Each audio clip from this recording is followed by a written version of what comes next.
Bonjour à vous tous, frères et sœurs, chers amis. C'est notre rendez-vous Un mot pour aujourd'hui. Je suis heureux de partager avec vous quelques pensées de la parole de Dieu et en particulier, comme vous le savez, depuis une semaine, nous avons entamé un parcours biblique sur une série de chiffres et de nombres qui renferment une portée spirituelle pour chacun d'entre nous. Ce matin, fort logiquement, j'aimerais vous proposer de réfléchir sur le chiffre 2. Le chiffre 2 que l'on trouve dans de très nombreuses situations, dans de très nombreux passages dans les Saintes Écritures. Très souvent, l'évocation du chiffre 2 équivaut à une notion tellement importante, la notion du choix. La notion du choix. Choisir. C'est pourquoi j'ai voulu intituler ce message ce matin « Choisis la volonté de Dieu ». La notion du choix, oui, en remontant aux origines de l'humanité, dans le livre de la Genèse, nous voyons finalement que l'homme est placé très tôt devant une mise en situation qui va le porter à choisir. Dieu lui-même va dire qu'il y a devant l'homme une réalité incontournable, incontestable. Il y a d'une part le chemin de la mort et de la malédiction, de l'insuccès, de la souffrance et des échecs. Et puis de l'autre côté, il y a le chemin de la bénédiction et de la vie. Et Dieu va donner ce conseil d'amour à sa créature que nous sommes. Choisis la vie afin que tu vives. C'est une réalité. Nous sommes devant cette nécessité de nous positionner sans cesse et de choisir. Dieu n'a pas fait de l'homme un robot programmé, formaté et qui ne serait qu'une entité soumise inconditionnellement. Non, Dieu a fait de nous des êtres dotés de la faculté de choisir personnellement, de choisir librement, de choisir en toute connaissance de cause, de choisir de nous attacher à lui ou bien au contraire de nous en éloigner. C'est ainsi que Dieu nous a créés, avec ce libre arbitre.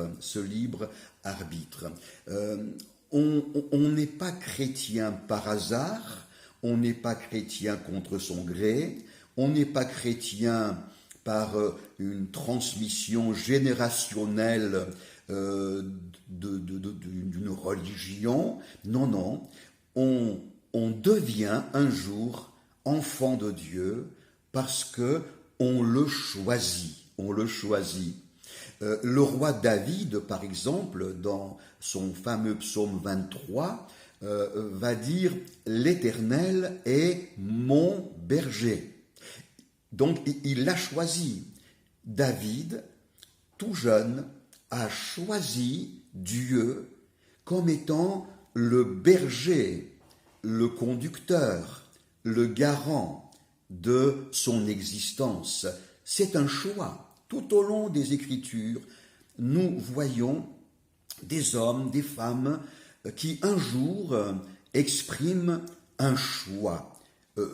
le fameux Daniel, qui a été un des plus grands prophètes, Daniel, avec ses 3 compagnons, ses 3 amis, très très jeunes, la Bible dit que Daniel a choisi de ne pas se salir par les mets et les propositions du roi païen.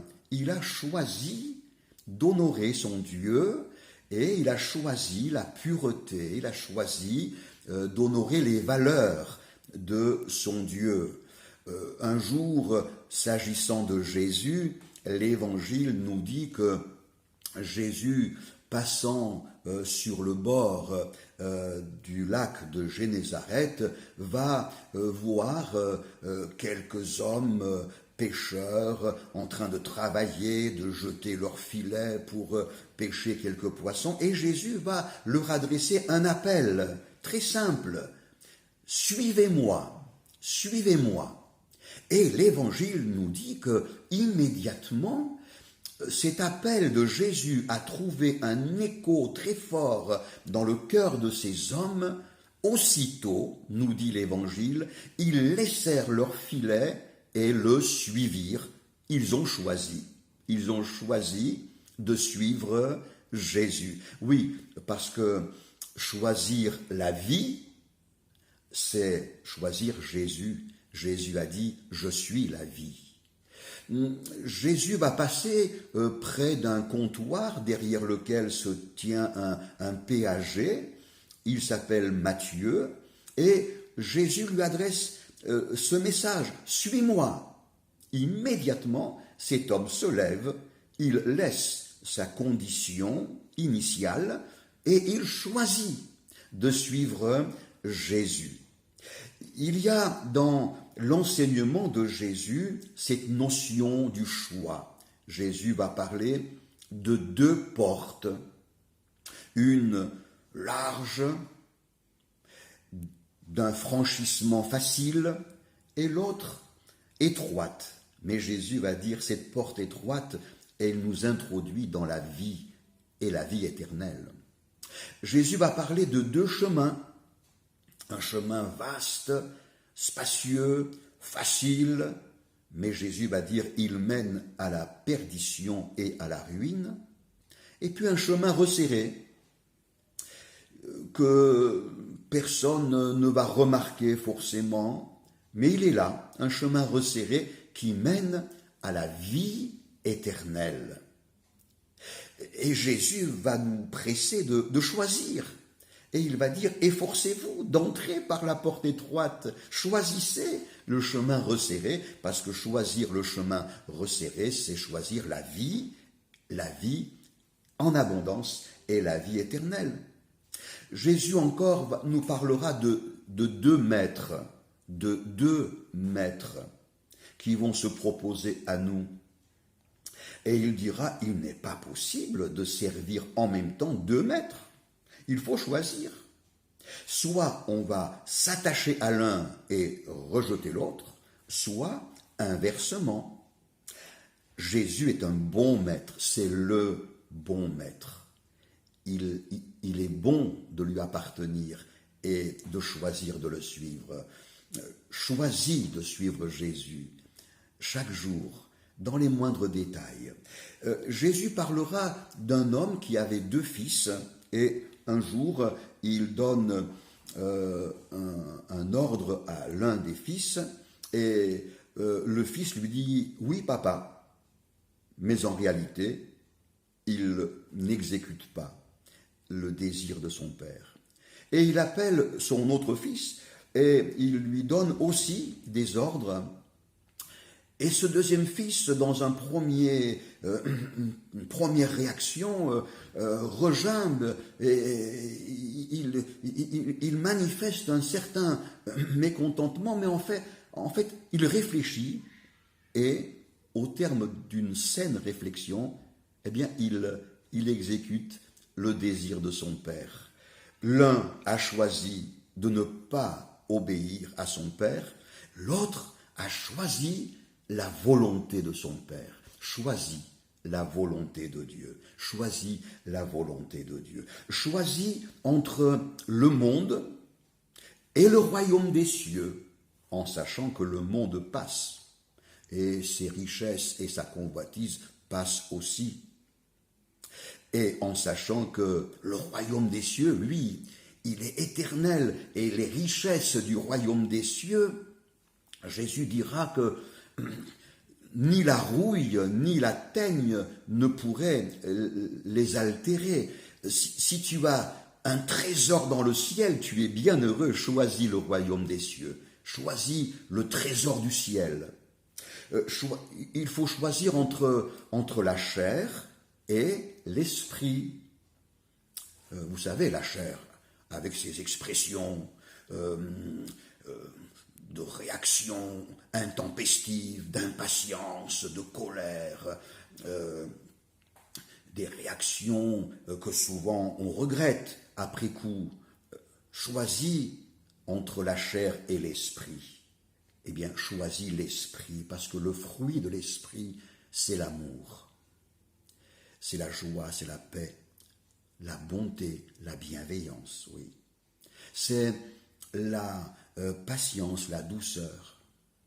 C'est la maîtrise de soi, c'est la foi, la fidélité. C'est un fruit succulent, choisis l'esprit. Entre la rancune et le pardon, il faut choisir. Entre la rancune et le pardon, si tu choisis de nourrir de la rancune, il va en ressortir pour ta vie des conséquences amères et bien préjudiciables. Mais si tu choisis le pardon, un pardon d'amour, un pardon généreux, un pardon absolu, ton âme va être dégagée de l'étau qui l'enserre et tu vas être inondé du bonheur de Dieu et de l'approbation de ton Père céleste. Oui, choisis la vie, choisis la volonté de Dieu, choisis la volonté de Dieu parce que la volonté de Dieu, elle est bonne, elle est agréable, elle est parfaite. Choisis la volonté de Dieu par amour pour lui, en reconnaissant qu'il n'y a rien de meilleur que sa volonté pour ta vie. Il y aura des conséquences parce que à tous les choix que nous prenons, il y aura des conséquences. Les conséquences du choix de la volonté de Dieu sont des conséquences de riches bénédictions. Dieu te bénira, son regard satisfait t'accompagnera, son sourire te gratifiera, sa paix t'inondera et tu seras assuré de sa bienveillance. Que le Seigneur nous bénisse et qu'il nous aide par son Saint-Esprit à choisir la volonté de Dieu. À bientôt.